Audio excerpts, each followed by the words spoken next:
लेकिन सुकु जी, एक नैरेटिव आपकी पार्टी के लिए शुरू से बन रहा है कि आप राम को काल्पनिक बनाते हैं, राम सेतु को क्वेश्चन करते हैं, आप सनातन विरोधी हैं। ये एक नैरेटिव शुरू से बन रहा है और इन चुनावों में हम देख रहे हैं और इसको हवा दी जा रही है।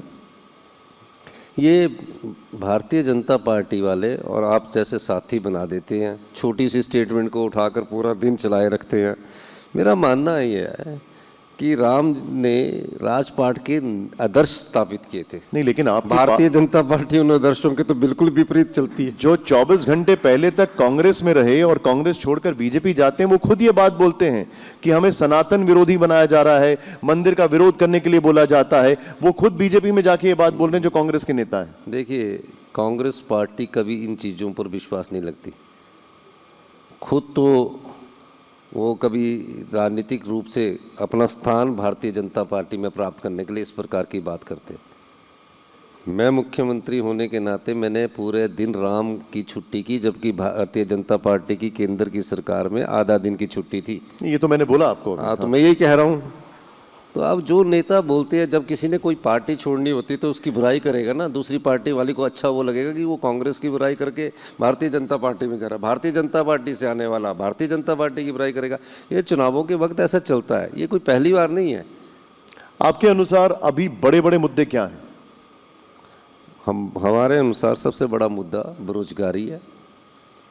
2 करोड़ लोगों को रोजगार देने की जो लोग बात करते थे, आज 36 लाख नौकरियां सरकारी केंद्र के कार्यालयों में खाली पड़ी है।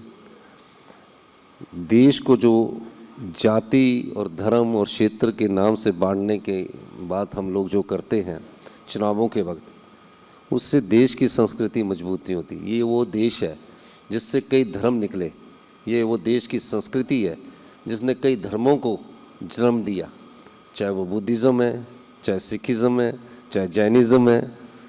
तो इसको बांटने की कोशिश कोई पार्टी करती है तो उसका नुकसान देश को भी होता है। देश की तरक्की में कांग्रेस का योगदान को भुलाया नहीं जा सकता। जिस देश में सुई तक नहीं बनती थी 1947 में, शिक्षा का साक्षर का स्तर 18% था, उसमें बोलते कांग्रेस ने कुछ किया ही नहीं। इस देश के को 2 प्रधानमंत्री एक ही परिवार के इस देश की एकता और अखंडता के लिए अपने बलिदान दिया। किसको पता होता है कि अगले दिन क्या राजनीति में होता है। जिस देश में सुई तक नहीं बनती थी, जहाज तक बनाया। और इस लोकतंत्र की मजबूती के लिए किसी पार्टी ने सबसे ज़्यादा काम किया, वो कांग्रेस पार्टी है। पंचायती राज संस्थाओं में 73वें और 74वें संशोधन के द्वारा 33% का आरक्षण महिलाओं को दिया। 18 साल का वोटिंग राइट कांग्रेस पार्टी ने दिया। आज जिस लोकतंत्र की वजह से मोदी जी देश के प्रधानमंत्री बने हैं, उस लोकतंत्र को कमज़ोर करने की कोशिश किस पार्टी द्वारा की जा रही है, ये आपको सोचना है। सुकु जी, हमें पता लगा है कि आपको जल्द ही कुछ कार्यक्रम के लिए जाना है। बहुत बहुत शुक्रिया, आपने समय निकाला। जोरदार तालियों से एक बार फिर से बहुत बहुत शुक्रिया करना। धन्यवाद। धन्यवाद आपका।